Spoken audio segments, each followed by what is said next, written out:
Graça e paz da série Devocionais do Meu Quarto. Eu gostaria de compartilhar a palavra em 1 Pedro. Em 1 Pedro 3, nós temos a questão da vida no lar.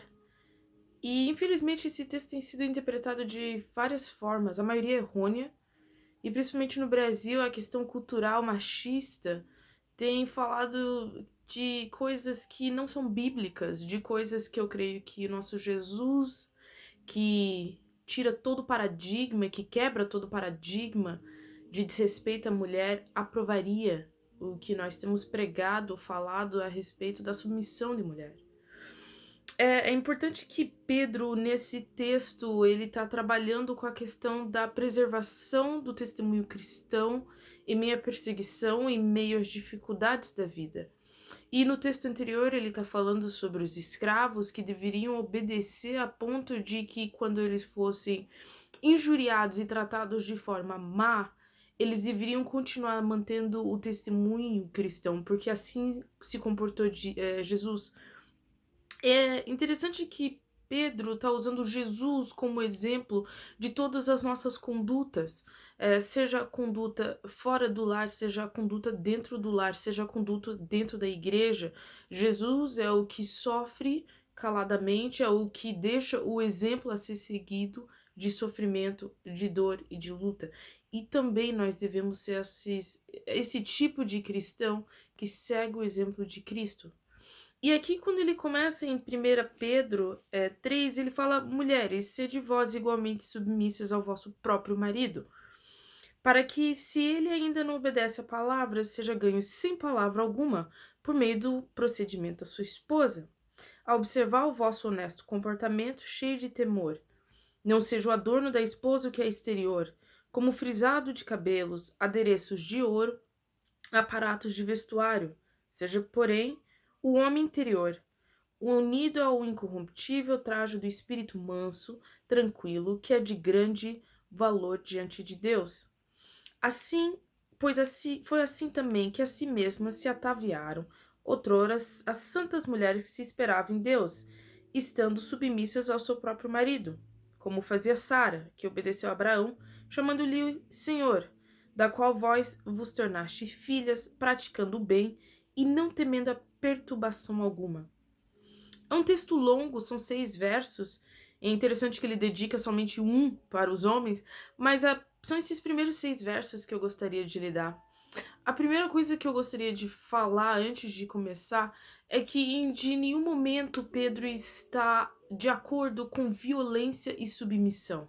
E de nenhum acordo Pedro está falando submetam-se de forma que mulher não tenha voz dentro da casa. Muito pelo contrário, o que Pedro aqui insinua, se você for olhar culturalmente, é algo revolucionário. Primeiramente, no mundo greco-romano, as mulheres não tinham nenhuma forma de autoridade, nenhuma forma de falar, nenhuma forma de ter qualquer controle sobre seu próprio corpo, a ponto de que se nascesse uma menina, o pai romano era obrigado a ficar apenas com a primeira filha. A segunda filha ele tinha muito direito a matar. E neste contexto cristão, as mulheres se comportam de forma diferente e elas também são oferecidas um respaldo, uma guarda. Por isso que Pedro depois trata com os homens para tratar elas como de honra e valor que não era comum na época. Então, desmistificando a ideia de que mulheres são aquelas coitadinhas e submissas e caladas no lar, isso não é apoiado pela Bíblia. Por que também? Porque a mulher aqui, quando ela tá tentando ganhar o marido, dá uma ideia de que ela está indo ao contrário ao marido não cristão. Como? O marido, na época, o homem, era o que ditava a religião do lar. Os servos, as mulheres, todos abaixo dele teriam que ter a mesma religião do marido ou do homem da casa. Nesse caso, Pedro já está insinuando que a mulher não precisa estar obrigado a isto. Então, se você, mulher, que tem na sua casa um marido não cristão, você não precisa se submeter às coisas não cristãs que ele está praticando. Se ele está em outra religião, se ele está vendo pornografia, se ele está abusando, isso não é conduta cristã e não tem o porquê a mulher se submeter a isto. Então a palavra não diz submeta-se a nenhum tipo de violência doméstica, a nenhum tipo de abuso doméstico.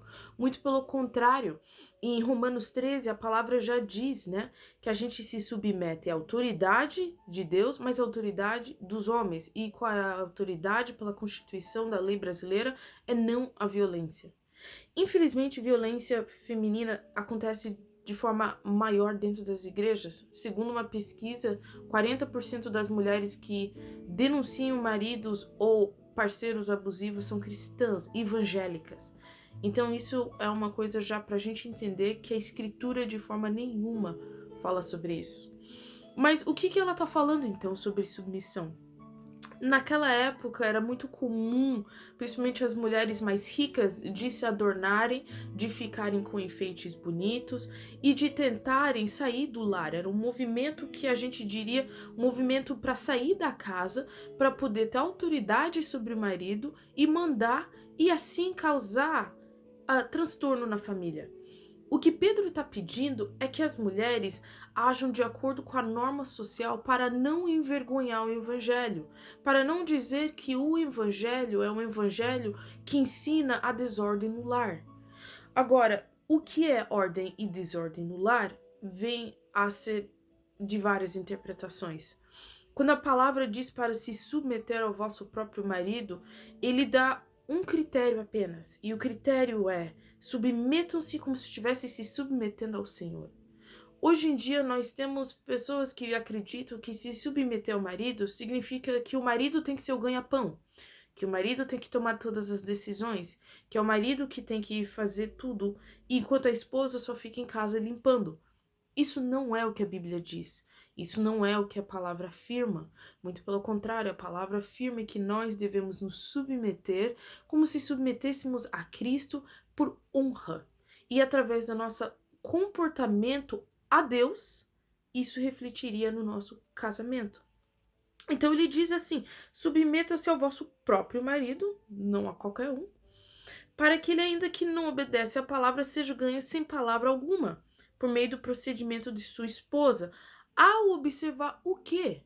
Ao observar que você está cozinhando melhor? Não. Ao observar que você está cuidando dos filhos? Não. Ao observar o vosso honesto comportamento cheio de temor.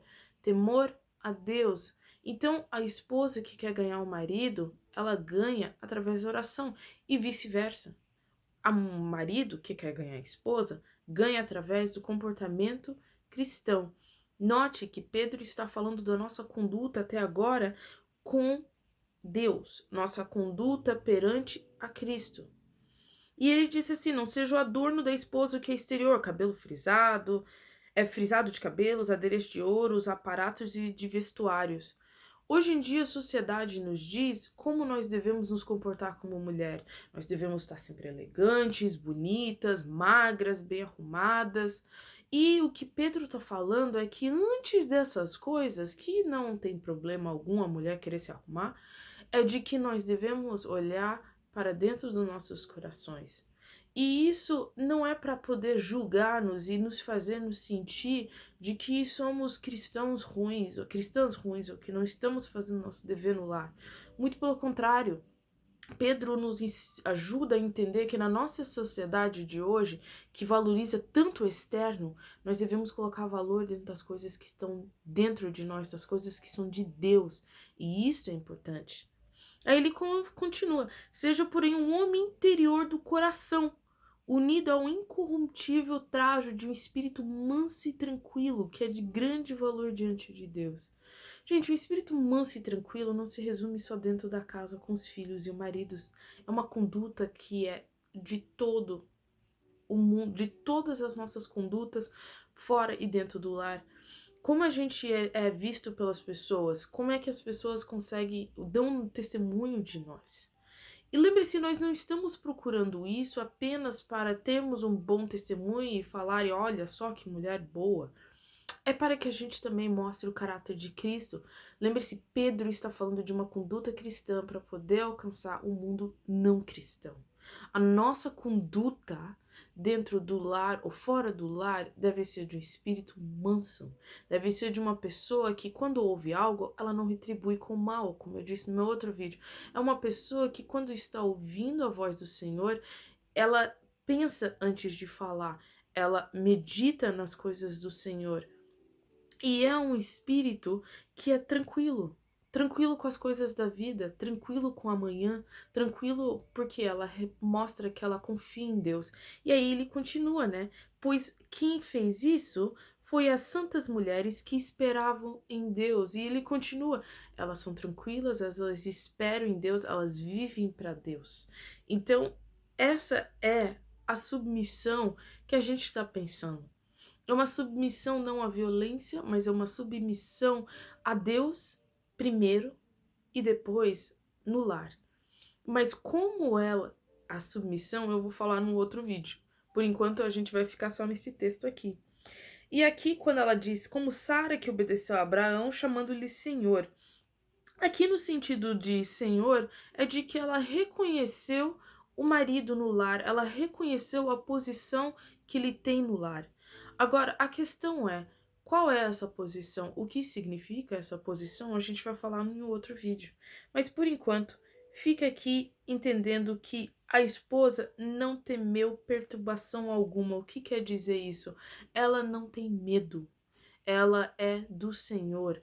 Ela não vive atemorizada pelo marido que pode, naquela época era muito comum, maltratá-la. Ela vive com o espírito confiante no Senhor. Hoje, no século 21, 2020, mulheres, entendam, é seu direito de não viver em relacionamentos onde seu marido é abusivo, seja abuso emocional, físico, mental, psicológico, seja o que for. Deus não vos chamou para isso. O que diz em 1 Coríntios 7, Deus vos chamou para a liberdade. E isso Paulo fala caso um marido ou uma esposa descrente se aparte. Paulo diz, deixa que vá. Porque o Senhor nos chamou à liberdade. Obedeça às leis do país. Se você é evangélica, nem sempre oração é a única solução. Muitas vezes você precisa tomar uma atitude de realmente sair de um relacionamento que não é benéfico. Não digo que não há nada para reconstruir, mas há momentos em onde Jesus diz em Mateus 18 que se chegarem uma pessoa e fizer uma ofensa contra você, você trouxer duas testemunhas e essa pessoa continuar não se arrependendo, chamou de publicano. E isso eu digo uma indicação porque eu sei que a violência doméstica no Brasil é algo grave, eu sei que ela acontece em grande parte em casas evangélicas, é um tabu dentro das igrejas. A submissão da qual Pedro fala, ele diz que não, uma mulher evangélica não é para sofrer perturbação nenhuma, ela não é para se submeter a tais tratos. E quando ela não é resolvida através de um pastor que te diz, perdoa, vai, deixa, e a pessoa repete as ações, você precisa sair de um ambiente assim, pois ela é tóxica e nociva. Entenda, Jesus vos chamou para a liberdade. Deus abençoe.